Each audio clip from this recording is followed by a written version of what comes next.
제가 오늘 준비한 것은요, 또 다른 보혜사, 요한복음 14장 16절에 내가 아버지께 구하겠으니 또 다른 보혜사를 너에게 주사 영원토록 너희와 함께 있게 하리라 하는 말씀이 여기에 기록이 되어 있습니다. 그러면 여기에 또 다른 보혜사, 그럼 보혜사는 어떤 뜻이 있는 것인가? 그럼 보혜사는 누구며 또 다른 보혜사는 어떤 의미를 지니고 있는 것인가? 오늘 여기에 대해서 성경적으로 이렇게 나타나고 있는 말씀들을 소개해 드리면서 간단하게 여러분들에게 말씀을 드리겠습니다. 보혜사라는 뜻은 영어에는 카운셀러라고 되어 있어요. 이 카운셀러라는 뜻은 무엇이냐 하면은 상담역, 대연자, 그런 뜻이 담겨져 있어요. 그래서 우리는 이 보혜사라는 카운셀러는 우리의 대변자의 역할을 하고 계신다는 것. 그 다음에 두 번째로는 컴포터라고도 해요. 그런데 위로자라는 뜻이에요. 그러면 보혜사라는 것은 상담력, 대언자의 역할을 할 뿐 아니라 또한 우리의 모든 사람들의 위로를 주시는 그런 분이다. 그 다음에 위로자라는 뜻이 포함되어 있고요. 세 번째로 헬퍼. 이것은 우리가 도와주는 사람이라는 그런 뜻이 담겨져 있다고 합니다. 그러면 그 외에도 여러 가지 이 보혜사에 대한 뜻이 많이 담겨져 있지만은 여기에 간단하게 크게 세 가지로 카운셀러와 컴포터와 헬프라는 이 세 단어로 요약할 수가 있을 것입니다. 첫째는 상담력, 대연자적 역할, 다시 말하면 세상적으로 우리 변호사 역할을 한다는 그런 뜻이고, 그 다음에 우리의 위로자가 되신다는 뜻이고, 그 다음에는 우리를 도와주신다는 뜻이 있다고 합니다.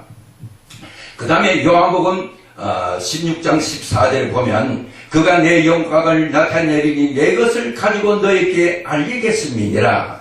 예수님은 오로지 하나님의 영광을 위해서 예수님께서는 늘 살아가셨습니다. 그 가장 예로서 하나님을 가장 영원하게 해드린 것이 무엇이었느냐 하면 사도 바울이 로마서에 이렇게 말하고 있습니다. 예수님께서 이 땅에 오시어서 그 십자가를 지시어서 그 십자가를 지심으로 말미암아 하나님의 놀라운 사랑을 확증했다. 우리 예수님께서 이 땅에 오신 목적은 바로 이 십자가를 지는 것이고 하나님이 원하시는 뜻이 소원이 바로 이 십자가를 지는 것이었습니다. 그렇기 때문에 사도 바울이 예수님께서 하나님께 가장 영광을 올려드렸던 가장 중요한 한마디가 바로 우리 주님께서 십자가에 달려서 죽으심으로 하나님의 놀라운 사랑을 확증하였다는 이 사실이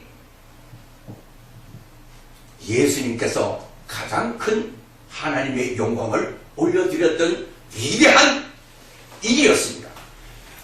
십자가에 도는 미련한 자들이 보면 아주 어떻게 어리석게 보이지만 어떻게 하나님의 아들이 그런 십자가에 죽을 수가 있느냐, 꼭 그러면 하나님이 그렇게 무자비한 그 십자가에 달려서 죽게 해야만 하느냐 하고 세상 사람들은 조롱하지만 우리가 히브리 9장 22절에 보면 피 흘림이 없이는 결단코 우리 죄를 살 길이 없기 때문에 하나님께서는 부득불 당신의 아끼고 사랑하던 독생자를 이 땅에 보내어서 우리의 모든 온갖 죄를 짊어지셔서 죄를 사하여 주실 수 있는 길, 바로 이 길밖에는 없었기에, 그래서 우리는 예수님께서 겟세마네 동산에서 기도하실 때 내가 지금 민망히 죽게 되었다,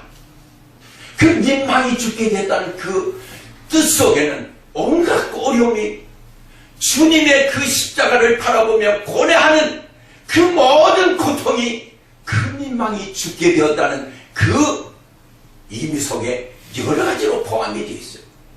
얼마나 주님께서 그 십자가를 앞에 놓고 고뇌했던지, 내가 지금 민망히 죽게 되었다. 그래서 예수님께서 아버지요, 할 수만 있으면 내가 이 십자가를 앉을 수가 없겠습니까? 내가 앉아도 될 수만 있다면 내가 이 십자가를 앉았으면 좋겠습니다 하는 그런 주님의 간절한 심정도 거기에 담겨져 있었을 겁니다. 그러나 하나님께서 그때 천사를 보내서 그 기도하는 예수님께 힘을 주시니, 그때에 그 힘을 얻은 예수님께서는 땀방울이 땅에 떨어질 때 핏방울 같이 떨어졌다. 이 순간은 인류를 살리느냐 죽이느냐 하는 기도의 생 영적 싸움이 일어났던 가장 중요한, 우리에게는 가장, 참 주님께서도 가장 어려운 고비였고, 그 고비에서 주님이 만약에 십자가를 안 지겠다 하면 우리는 영원히 구원받을 수 없는 죄인이 되고 말았을 것이지만, 그러나 주님의 뜻을 하나님의 뜻에 맡겨버렸어요.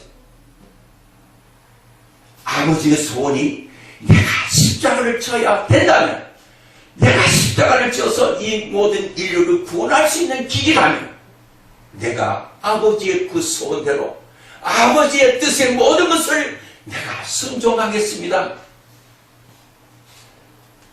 이 순간은 사느냐 죽느냐 하는 가장 힘든 어려운 영적 싸움이 일어났던 그 순간을 우리 주님께서는 이미 요한복음 16장 33절에 말씀하신 대로 너희들이 세상에서 환난을 당하나 내가 세상을 이겼다. 이미 우리 주님께서는 모든 것을 이길 것을 각오하시고 모든 것을 하셨지만, 그 십자가 지시기는 그 겟세마네 동산에서만은 너무도 그 십자가의 그 고난이 힘들었기에, 아버지요, 이것을 매달 수 있는 길이 없어.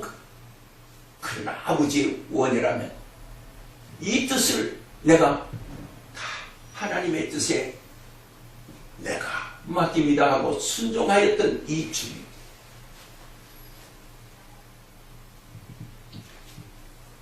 그래서 우리 주님께서는 오로지 하나님의 영광을 위해서 살아왔던 분이었는데, 예수님께서 이런 말씀을 하셨습니다. 예수님은 하늘의 영광을 나타내셨고 성령님이 오시면 그 성령님은 바로 예수 그리스도에 대해서 모든 것을 나타내시리라 하셨어요. 이 성령이 바로 우리가 보혜사예요. 이 보혜사가 그저 오게 된 것이 아니에요. 주님의 그런 고비를 넘으면서 십자가에 지시어서 죽으신 후에 그 다음에 3일 만에 부활을 하셨어요. 이 부활이 없었다면, 사도 바울이 그랬죠. 예수를 믿는 저희들보다 부활이 없었다면 우리는 얼마나 불쌍한 사람들이 되었을 것이냐. 그래서 우리 주님의 부활이 바로 마귀가 우리들에게 준 사망을 이길 수 있는 놀라운 신비가 놀라운 능력이 하나님께서 예수님을 통해서 죽은 무덤에 계시는 예수님을 썩게 하시고 죽게 하시지 아니하시고, 하나님께서는 예수님을, 그 무덤에 죽어있는 또한 예수님을 당신의 능력의 손으로 부활을 시켰다는, 죽음을 이겼다는 사실이, 이것이 가장 중요한 거예요. 하나님께서 이것을 원했던 거예요.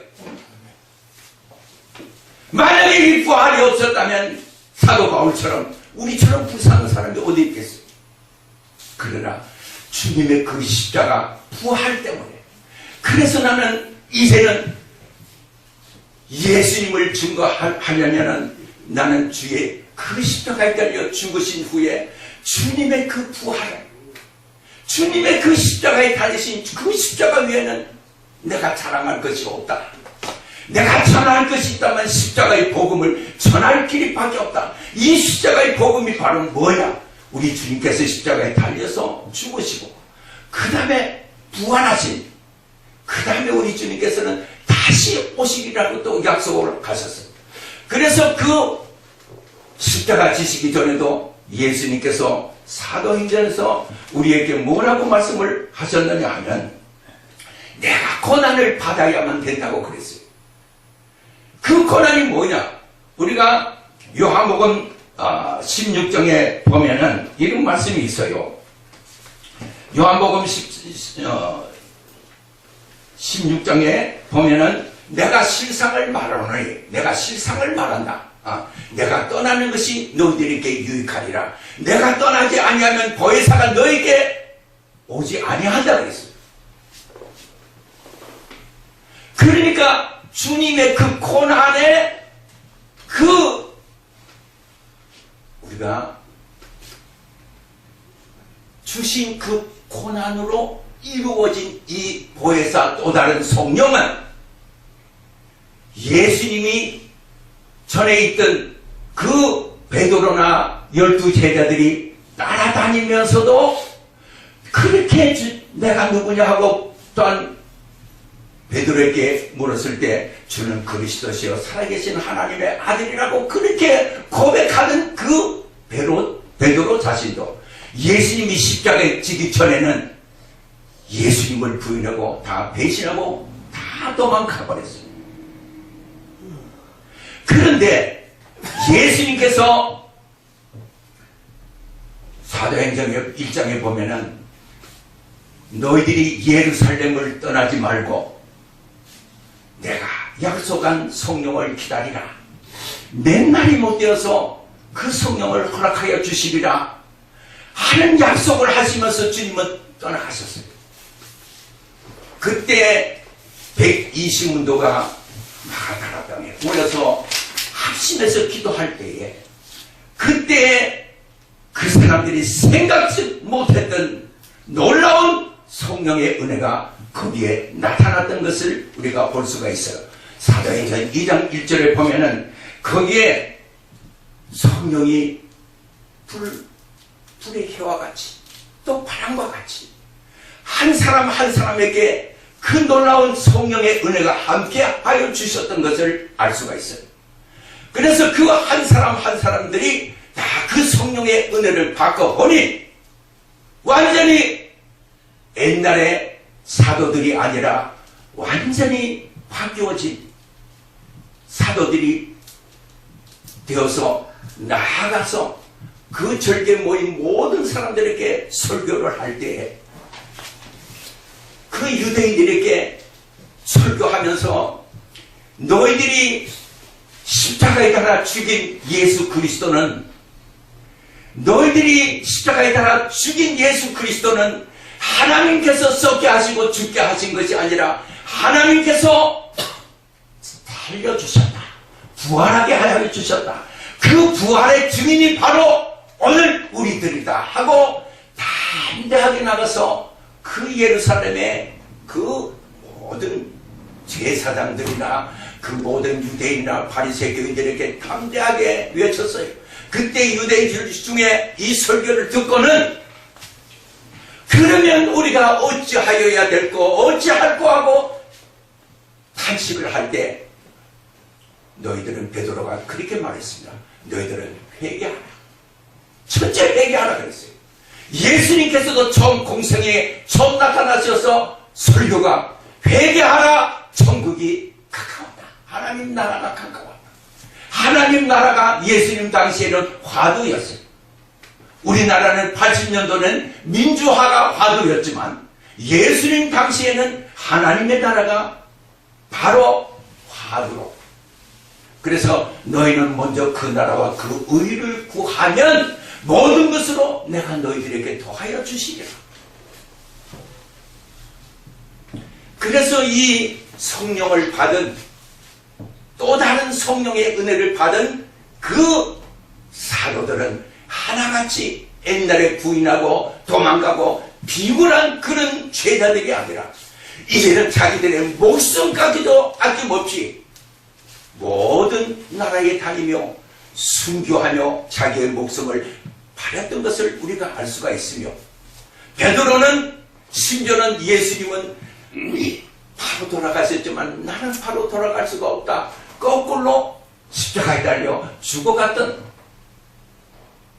그런 놀라운 주님의 그 성령의 은혜가 이렇게 다이나마이트처럼 폭발적인 이와 같은 또 다른 성령이 그렇게 사도들을 움직였던 사실을 보면, 오늘 우리 이 십자군들도 우리의 마지막 주어질 이 무기는 바로 이 성령이 없으면, 우리 주님께서 고난의 십자가에 달려 죽으신 후에 우리들에게 올려주신 그 주님의 보혈이 바로 우리들에게, 그래서 요한복음 7장에 보면 너희들이 나를 믿으면 너희 뱃속에 생명수가 강같이 넘쳐 흐르리라, 이런 은혜를 받게 된다 하는 것을 말씀하셨어요. 그 다음에 예수님께서 내가 아직 십자가의 영광을 받지 못한 거로 성령이 너희들에게 임하지 못한다 그랬어요.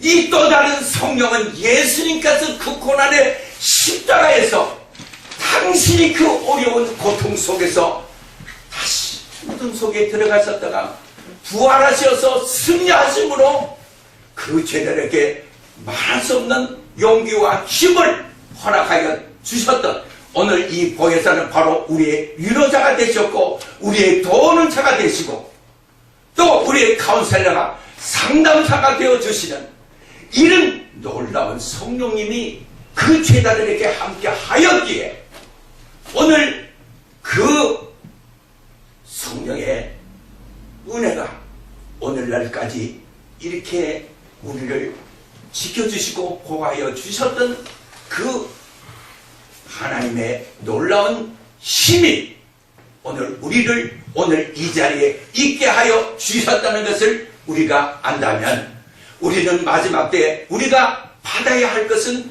바로 이 또 다른 성령이 하나님의 놀라운 능력이 오늘 우리들에게 임재하여 주시면 우리의 마음속에 자정하여 주시면 우리는 예수님께서 이 세상에 태어났을 때 예수라는 이름을 주셨고 그 다음에는 임마누엘이라는 이름을 주셨습니다.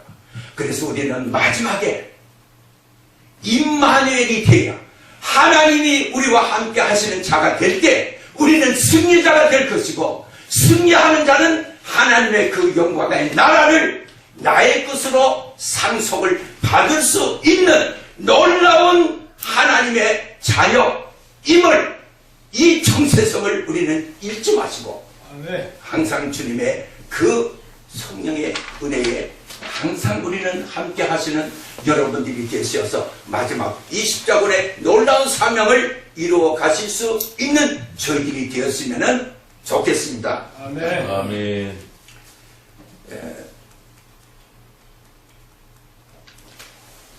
그 다음에 우리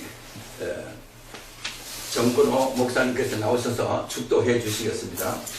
축도로 마치겠습니다.